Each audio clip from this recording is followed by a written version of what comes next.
ዘመን ሊረዝም ይችላል፣ ጊዜ ሊከርም ይችላል። መታወስ አይደለም መረሳትም የሚለው ቃል ላይገልጸው በሚችለው ሁኔታ ልንረሳ፣ ልንተው፣ ልንጣል፣ ደግሞም ልንደበቅ፣ ደግሞም ልንቀበር፣ ደግሞም አይወጡም አይነሱም ልንባል እንችል ይሆናል። ከዚህ የመስቀሉ እና ታሪክ የምንማረው ምንድን ነው ካላችሁ፣ እግዚአብሔር አፈር ይሆናል የተባለውን እጽ ሳይነካ አፈር ሳይሆን ኃይል ይኖረዋል አይደለም ራሱ ይወጣል የማይባለውን እንዴት ቀይሮ የሚጠቅም እንዳደረገው ተመልከቱ ወገኖቼ። ምንኛ የተስፋ ሰጪ ነው።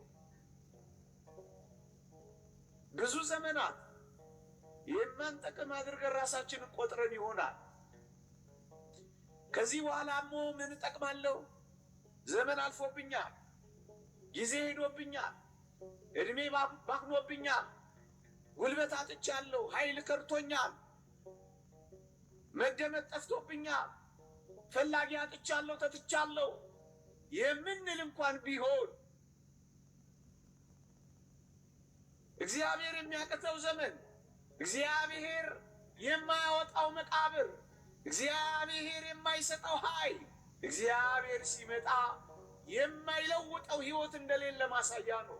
ይህ እንዴት ያጽናናል ወገኖቼ! ስንትም ዘመን ተቀብራችሁ ሊሆን ይችላል። ብቻ እግዚአብሔር ይምጣ እንጂ ከመቃብር እንደሚያወጣ የሚጠቅም እንደሚያደርግ ይሄ ታሪክ አያሳይም። ከእንግዲህ አበቃልኝ የምትሉ እድሜ ሄዶብኛል፣ ሰውነት ክዶኛል፣ አቅም ጠፍቶኛል፣ አሁን እኔ ምን እሰራለሁ?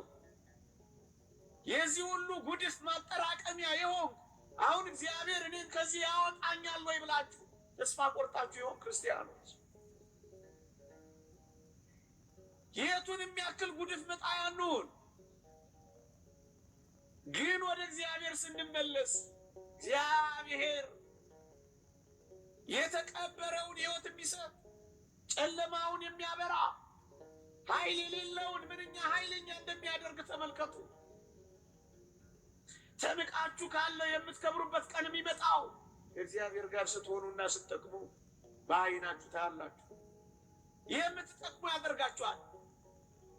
ይህ የመስቀሉ ታሪክ እኮ የሚያሳየን እሱ ነው።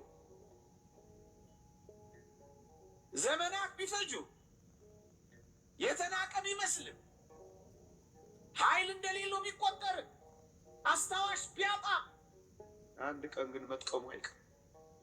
እግዚአብሔር የማይጠቅም ፍጥረት እዚህ ምድር ላይ አልፈጠረም።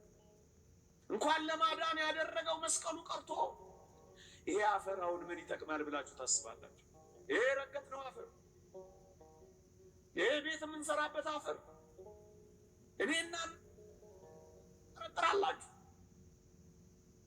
እንደኔና እንደናንተ የተዋበ ፍጥረት ይገኝበታል ብላችሁ ታስባላችሁ?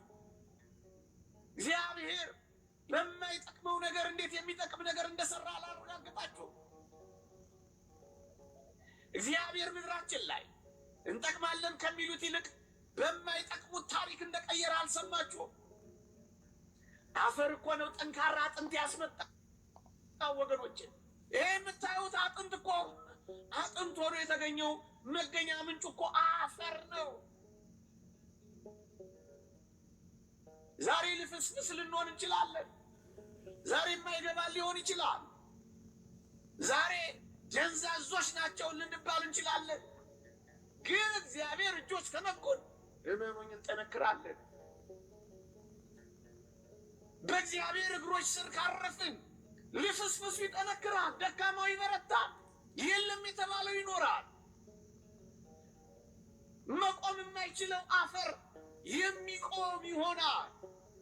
ይጠቅማል። አፈር ነኝ የምትል እግዚአብሔር እንዴት ጠቃሚ እንደሚያደርግ ተመልከት። ከፍጥረቱ እንኳን ስለታችሁ ለምንድን ነው? እንቁረብ የሚል ስለት ይኖራችሁ ይሆን? አንተን እንድመስል አድርገኝ የሚል ስለት ይሰላችሁ ይሆን? በመንፈሳዊ ሕይወት አስውበኝ ሰግለኝ የሚል ጭምት አድርገኝ የዋህ አድርገኝ፣ ትሑት አድርገኝ፣ ለንስሐ አብቃኝ፣ አንተን በመዋሃድ እንድኖር እርዳኝ የሚል ስዕለት ይኖራል ቢሆን ወገኖች